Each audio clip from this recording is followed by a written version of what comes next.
as palavras do presidente estão tendo pouca credibilidade com a sociedade que de forma legítima está se manifestando. É claro que eu tenho dito sempre aos manifestantes, aos caminhoneiros, que qualquer coisa muito radical acaba entornando, ficando, né, ruim. Né? Então, quando a sociedade é atingida, quando os hospitais são atingidos, quando as escolas são atingidas, não é bom. Então, o bom é que, através do diálogo, através da credibilidade da palavra de cada um de nós, se consiga avançar. Né? Acredito que a desobstrução das estradas, pelo menos para a circulação, isso é uma questão importante, que o governo faça com todo cuidado também, respeitando aqueles trabalhadores que têm o direito de se manifestar. Não vê uma crise, talvez a crise mais profunda da nossa história, que vem desde o governo Dilma. Né? O Brasil sai da recessão do governo do presidente Michel Temer, mas, do ponto de vista da melhoria da qualidade de vida das famílias, não aconteceu nada, porque todas as empresas com muita capacidade ociosa, não tem ninguém gerando novos empregos e principalmente empregos de qualidade, melhorando a renda do trabalhador. Então o trabalhador que conseguiu, por exemplo, voltar ao mercado de trabalho, voltou, né, com renda menor. Então, e os preços dos combustíveis aumentaram muito, do gás de cozinha aumentou muito.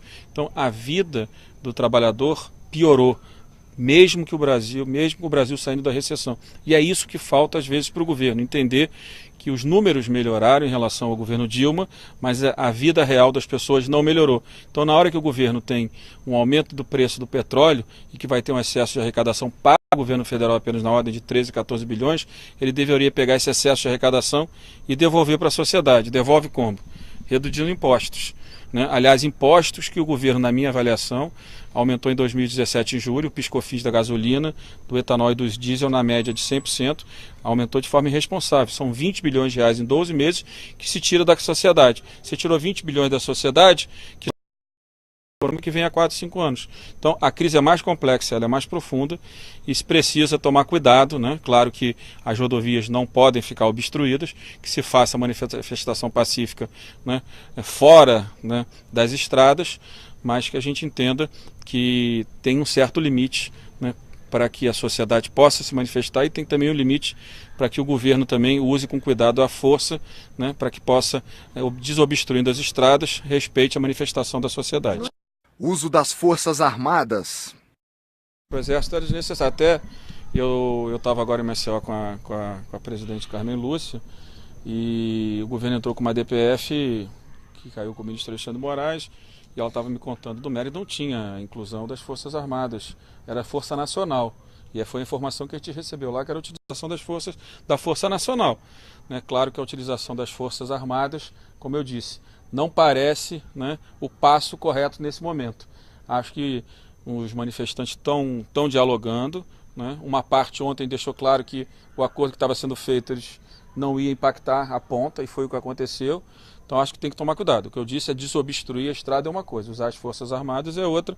Acho que as Forças Armadas elas devem ocupar outro papel nessa história, não esse papel. Acho que a Força Nacional, que é composta por policiais militares, claro, junto com a Polícia Rodoviária Federal, podem atuar em conjunto.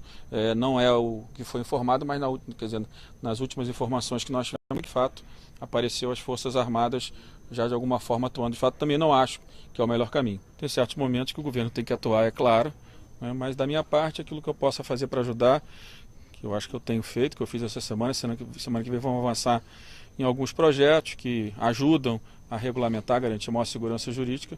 Eu acredito que é importante e acho que cada um cumprindo seu papel, a gente vai conseguir sair o mais rápido possível dessa crise. Preço dos combustíveis. Quando você interfere na política de preço da Petrobras, no final a sociedade paga a conta e não sabe. É a mesma coisa que o sistema Eletrobras. Né? A gente não sabe o valor que o governo brasileiro, que os brasileiros pagam todo ano com o prejuízo da Eletrobras também. Então, a política de preço livre da Petrobras está correta. O que não está correto e não é necessário, por exemplo, é incorporar a variação cambial ao preço, né, ao aumento dos preços.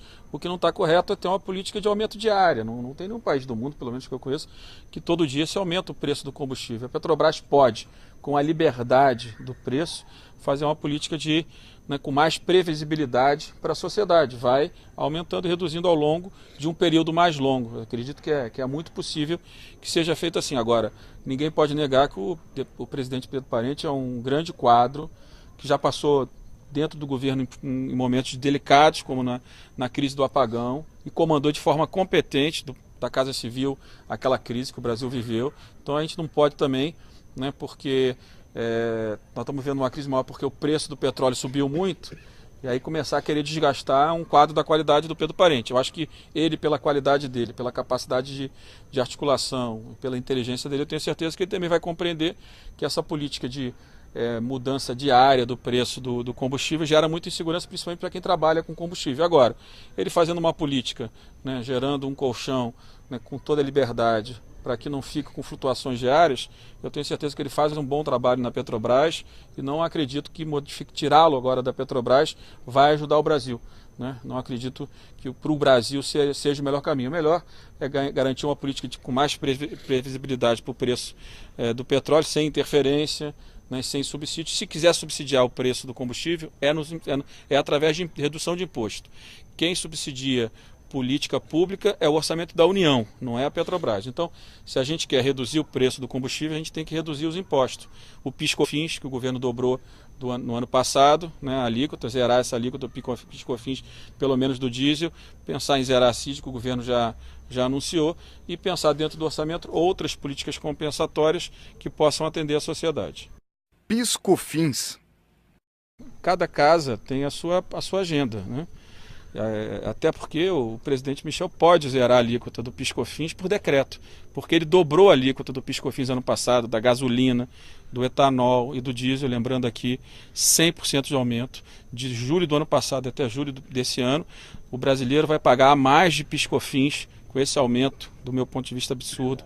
20 bilhões de reais saiu do bolso do brasileiro para os cofres do governo. Para quê? No momento de crise que a gente vive. Então acho que está na hora do governo, né, tirar essa conta da sociedade. A sociedade não pode pagar essa conta.